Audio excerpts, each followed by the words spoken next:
সম্মানিত সংবাদ মাধ্যমের বন্ধুরা, চন্ডিদাকে ধন্যবাদ জানাই। আজকে এই উত্তর শহরতলি জেলার তরফে আমরা যে চারটি বিধানসভার চার্জশিট পেশ করব, তার মধ্যে শুরু করছি আমরা খড়দা দিয়ে। খড়দায় আপনাদের কাছে অবশ্যই এটার কপি পৌঁছে যাবে এবং বিভিন্ন জায়গায় সমস্ত বিধানসভা জুড়ে খড়দাবাসীরা জানতে পারবেন, দেখতে পারবেন যে যিনি বিধায়ক মহাশয় এসছেন, সেই অ্যাক্সিডেন্টাল বিধায়ক বলবো কিনা জানি না, বা একজনকে জায়গা করে দিতে বিধায়ক হয়েছেন, সেই বিধায়ক মহাশয় রাজ্যের মানুষের তো এই সরকার উন্নয়ন করেনি, খড়দা বিধানসভারও কোনো রকম উন্নয়ন যে হয়নি, তার মাত্র কয়েকটা খতিয়ান আপনাদের সামনে তুলে ধরব। নিকাশি ব্যবস্থার কথা তো বেহাল, সেটা সারা রাজ্য জুড়ে, খড়দাও ব্যতিক্রম নয়। স্থানীয় হাসপাতালে সেখানে কিন্তু বৃষ্টি হলে জলের তলায় ডুবে যায় সামান্য বৃষ্টিতে, অর্থাৎ এই যে অল্প বৃষ্টিতে নিকাশি ব্যবস্থার যে কি বিহাল দশা আপনারা বুঝতে পারবেন যদি সামান্য বৃষ্টিতে একটা হাসপাতাল কার্যত জলের তলায় ডুবে যায়। স্বাভাবিকভাবেই রোগী যারা থাকে, ভর্তি থাকেন, তাদের জীবন বিপন্ন থাকে। তৃণমূলের যে পরিচালিত পৌরসভা, তারা নিজেদের দুর্নীতি ছাড়া আর কোনো নীতি করে না, মানুষের সেবার যে কাজ সেগুলো কিছু দেয় না, তাই স্বাভাবিকভাবেই সাধারণ মানুষ সেখানকার তারা অত্যন্ত ক্ষুব্ধ।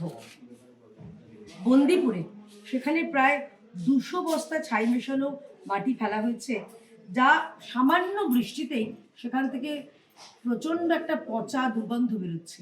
সাধারণ মানুষের সেখানকার যে নাভিশ্বাস অবস্থা হয়েছে। স্বাভাবিকভাবে যদি এরকম দূষিত একটা পরিবেশ থাকে, সেখানকার যারা বয়স্করা রয়েছেন, শিশুরা রয়েছেন, তাদের অত্যন্ত খারাপ অবস্থা। গোটা খড়দা জুড়ে বেআইনিভাবে পুকুর ভরাট চলছে।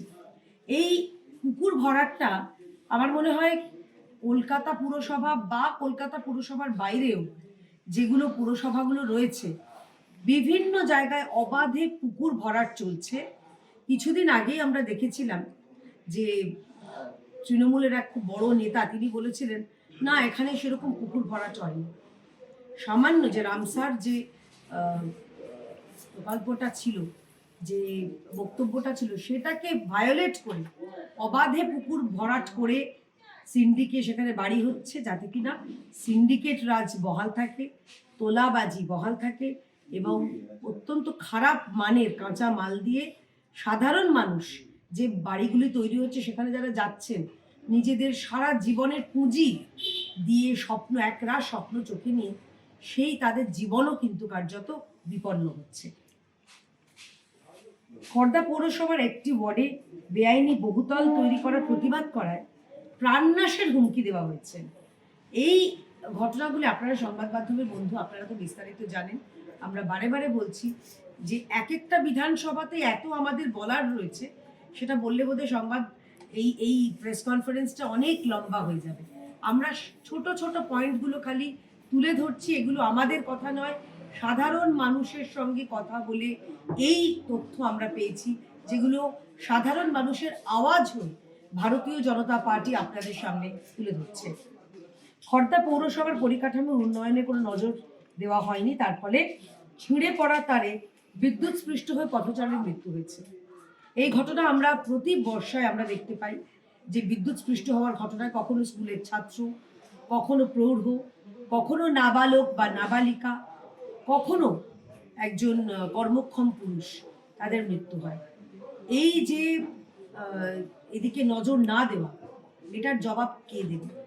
একজন তারা খালি কাঁদছেন, কোন বিএলও, নিশ্চয়ই প্রতিটা মৃত্যু দুঃখে, কিন্তু এই যে এই পথচারীর যে মৃত্যু হয়েছে, তার জন্যে কি যারা নিজেদের মা মাটি মানুষের সরকার বলেন, তাদের কি মন কাঁদে না?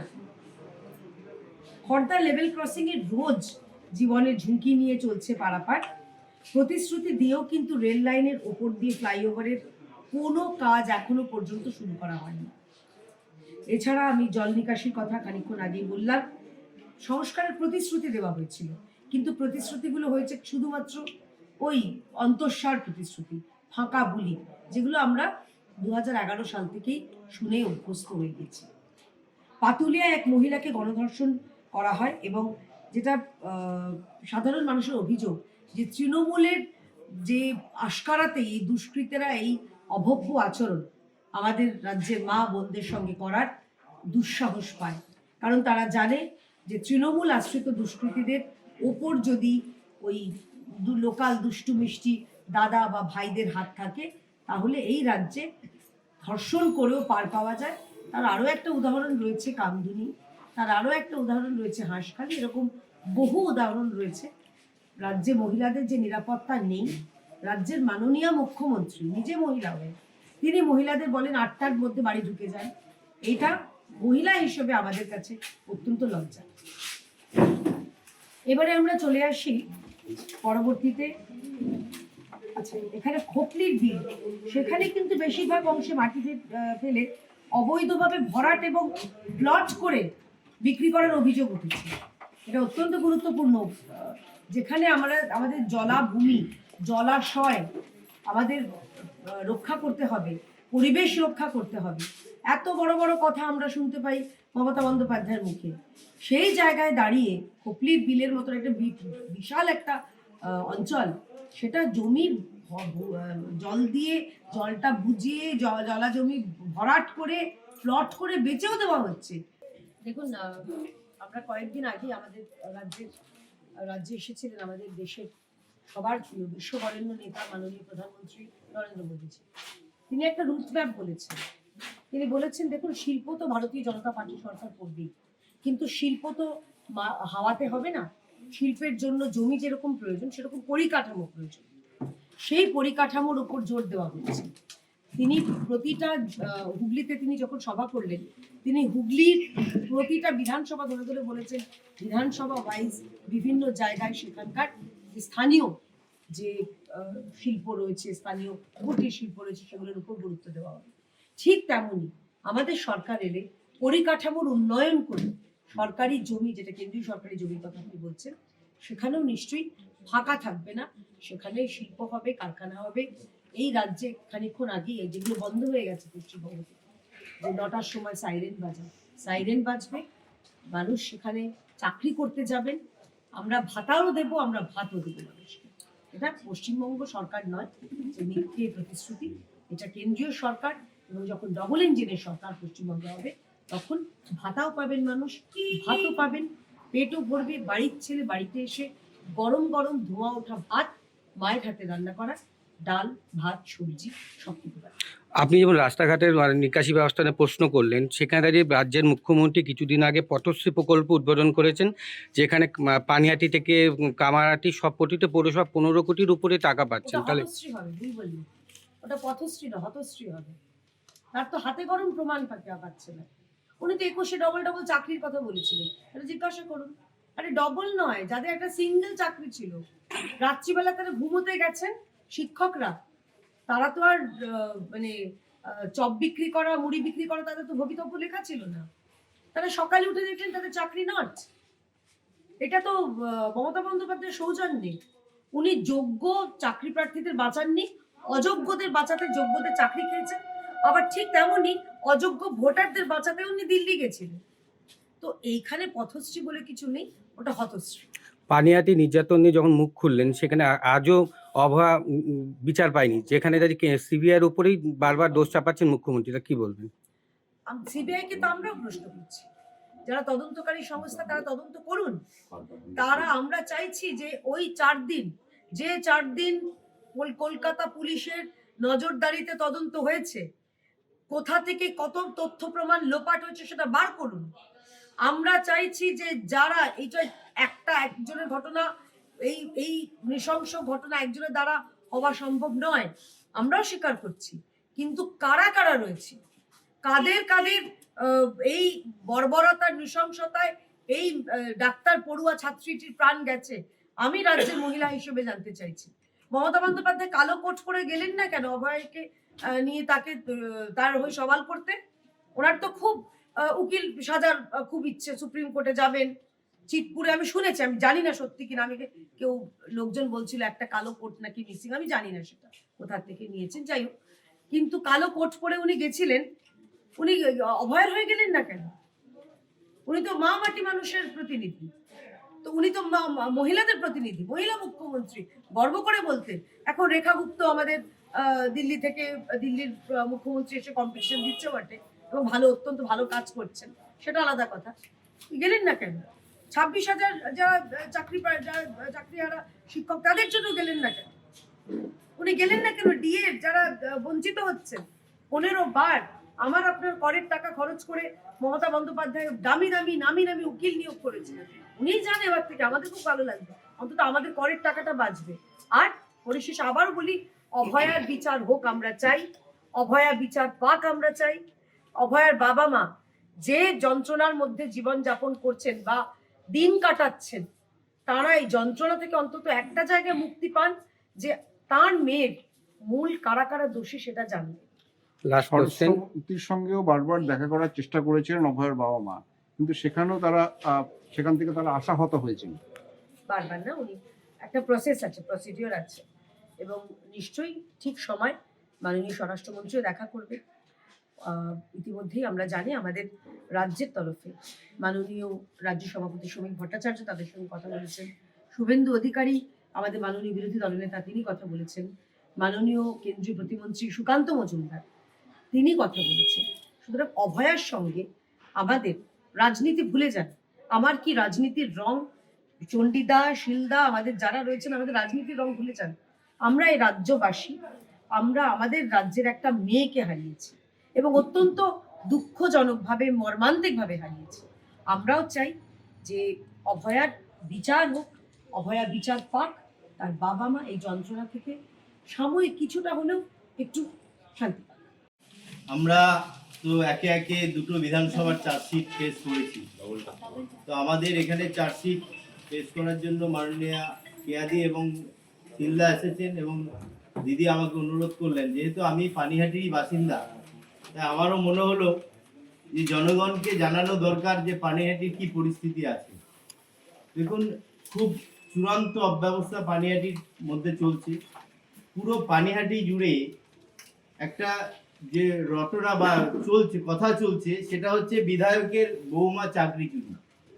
তো বিধায়কের বৌমার চাকরি চুরি, এই বিষয়টা কিন্তু পুরো পানিহাটিবাসী কি পশ্চিমবঙ্গবাসীও জেনে গেছে। তো যারা শিক্ষিত, বেকার, যারা চাকরি পাওয়ার যোগ্য, সেই যোগ্য চাকরি প্রার্থীরা কিন্তু চাকরি পায়নি, অথচ বিধায়কের বৌমা চাকরি পেয়েছে। এটা হচ্ছে একটা বিষয়। আর এর বাইরেও আমরা আরো একটা জ্বলন্ত বিষয়, যেটা পানিহাটির সাথে খুব ওতপ্রোতভাবে জড়িত, যে ঘটনা ঘটে গেছে, আমরা জানি যে ঘটনায় গোটা পৃথিবীকে আলোড়ন সৃষ্টি করেছিল আরজিকর কাণ্ডে।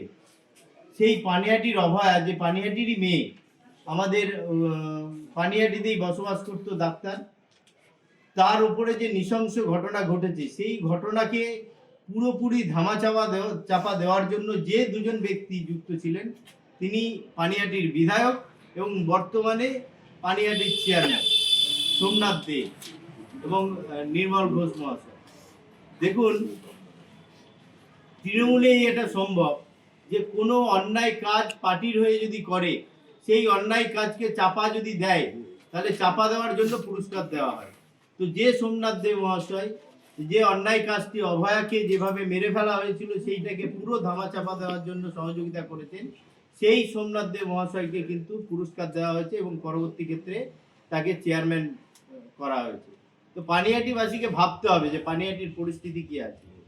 এছাড়াও আপনারা দেখেছেন যে 7, 9, 11, 17, 22, 26, 29, 32 এই যে ওয়ার্ডগুলো আছে, এই ওয়ার্ডগুলো এতটাই পরিস্থিতি খারাপ, সেই পুরো রাস্তার যে পরিস্থিতি, যে রাস্তার ভাঙা অবস্থায় আছে, মানুষ 6 নম্বর ওয়ার্ডেও আছে, এই রাস্তা যে ভাঙা আছে, সেই রাস্তাগুলো কিন্তু পৌরসভা এখনো পর্যন্ত, আগে আমরা দেখেছি যে পুজোর সময় একটা নমনম করে করার চেষ্টা করতো, এবছর কিন্তু সেটাও হয়নি, কারণ দেউলিয়া হচ্ছে পৌরসভা, সেই পৌরসভার আর্থিক পরিস্থিতি নেই যে রাস্তাগুলোকে ঠিক করবে। তো সেই জায়গাতে পানিহাটিতেও এইভাবে রাস্তার একটা পুরো ভাঙা অবস্থায় মানুষ দুর্ভোগ ভোগ করছে।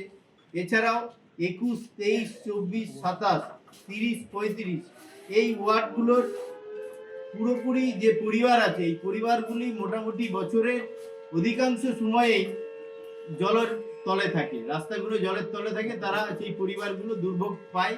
আপনারা দেখেছেন কিছুদিন আগে, আপনারা সংবাদ মাধ্যমে এগুলো দেখিয়েছিলেন যে পানিহাটির চেয়ারম্যান একটা ওয়ার্ডে গেছেন, সেখানকার সাধারণ মানুষ তাকে ঘিরে বিক্ষোভ করেছেন, কারণ তারা সেই ব্যবস্থা পাচ্ছে না।